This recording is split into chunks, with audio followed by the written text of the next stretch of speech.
ಅಚೇತನ ಮನಸ್ಸಿನ ಮಾಂತ್ರಿಕ ಶಕ್ತಿ ಮುಂದುವರಿಕೆ ಅಧ್ಯಾಯ 7. ಅಚೇತನ ಮನಸ್ಸಿನ ಪ್ರವೃತ್ತಿ ಜೀವಸತ್ವದ ಕಡೆಗೆ ನಮ್ಮ ದೇಹವು ಹೇಗೆ ನಮ್ಮ ಮನಸ್ಸಿನ ಕಾರ್ಯಪದ್ಧತಿಗಳನ್ನು ಪ್ರದರ್ಶಿಸುತ್ತದೆ ಎಂಬುದನ್ನು ಅರ್ಥಮಾಡಿಕೊಳ್ಳಲು ಈ ಅಧ್ಯಾಯ ನಮಗೆ ಸಹಾಯ ಮಾಡುತ್ತದೆ. ನಮ್ಮ ಅಚೇತನ ಮನಸ್ಸು ಎಂದಿಗೂ ಒಳ್ಳೆಯದನ್ನು, ಆರೋಗ್ಯಕರತೆಯನ್ನು ಮತ್ತು ಸಮಗ್ರತೆಯನ್ನು ಬಯಸುತ್ತದೆ. ಆದರೆ ಕೆಲವೊಮ್ಮೆ ನಾವು ನಮ್ಮನ್ನು ತಪ್ಪಾಗಿ ಹೊಂದಿಕೊಳ್ಳುವುದರಿಂದ ಇದನ್ನು ಅಡ್ಡಗಟ್ಟುತ್ತೇವೆ. 1. ದೇಹ ಮತ್ತು ಮನಸ್ಸಿನ ಸಂಬಂಧ. ನಮ್ಮ ದೇಹವು ಒಂದು ಶಕ್ತಿಯ ಸ್ಫೂರ್ತಿಯಿಂದ ನಡೆಸಲ್ಪಡುತ್ತದೆ. ಇದನ್ನು ಅಚೇತನ ಮನಸ್ಸು ನಿಯಂತ್ರಿಸುತ್ತದೆ. ಅದೇ ಶಕ್ತಿ ನಮ್ಮ ದೇಹದ ಜೀವಕೋಶಗಳನ್ನು, ಶ್ವಾಸಕೋಶದ ಚಲನೆಗಳನ್ನು ಮತ್ತು ಹೃದಯದ ಬಡಿತಗಳನ್ನು ನಿಯಂತ್ರಿಸುತ್ತದೆ. ನೀವು ನೋಡುವ ಪ್ರತಿಯೊಂದು ಆರೋಗ್ಯಕರ ವ್ಯಕ್ತಿ ಅವರ ಅಚೇತನ ಮನಸ್ಸಿನ ಶಕ್ತಿಯನ್ನು ಸರಿಯಾಗಿ ಬಳಸಿದ್ದಾರೆ. 2. ಆರೋಗ್ಯಕರ ಜೀವನ ಶೈಲಿ. ನಮ್ಮ ದೇಹವನ್ನು ಆರೋಗ್ಯವಾಗಿಟ್ಟುಕೊಳ್ಳಲು ನಾವು ಒಳ್ಳೆಯ ಆಹಾರ, ಸಮರ್ಪಕ ವಿಶ್ರಾಂತಿ, ಧ್ಯಾನ ಮತ್ತು ಧನಾತ್ಮಕ ಚಿಂತನೆಗಳನ್ನು ಪಾಲಿಸಬೇಕು. ನಮ್ಮ ಶರೀರಕ್ಕೆ ತಕ್ಕಷ್ಟು ವ್ಯಾಯಾಮ, ಧ್ಯಾನ ಮತ್ತು ಆರೋಗ್ಯಕರ ಆಹಾರ ನೀಡಿದಾಗ ಅದು ಸರಿಯಾಗಿ ಕಾರ್ಯನಿರ್ವಹಿಸುತ್ತದೆ. 3. ನಂಬಿಕೆಯ ಶಕ್ತಿ. ನಂಬಿಕೆಯು ಬಹುದೊಡ್ಡ ಶಕ್ತಿ. ನೀವು ನಿಮ್ಮ ಮನಸ್ಸಿನಲ್ಲಿ ಏನನ್ನು ನಂಬುತ್ತೀರೋ ಅದೇ ನಿಮ್ಮ ಜೀವನದಲ್ಲಿ ನಿಜವಾಗುತ್ತದೆ.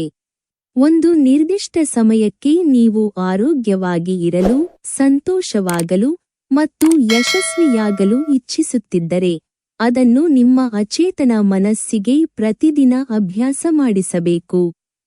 ಉದಾಹರಣೆಗೆ, ನೀವು ಪ್ರತಿದಿನ ನಾನು ಸಂಪೂರ್ಣವಾಗಿ ಆರೋಗ್ಯವಂತ, ಸಂತೋಷದ ಜೀವನ ನಡೆಸುತ್ತಿದ್ದೇನೆ ಎಂದು ದೃಢ ನಂಬಿಕೊಂಡರೆ ನಿಮ್ಮ ದೇಹ ಸಹ ಆ ಪ್ರಭಾವವನ್ನು ಅನುಭವಿಸುತ್ತದೆ. 4.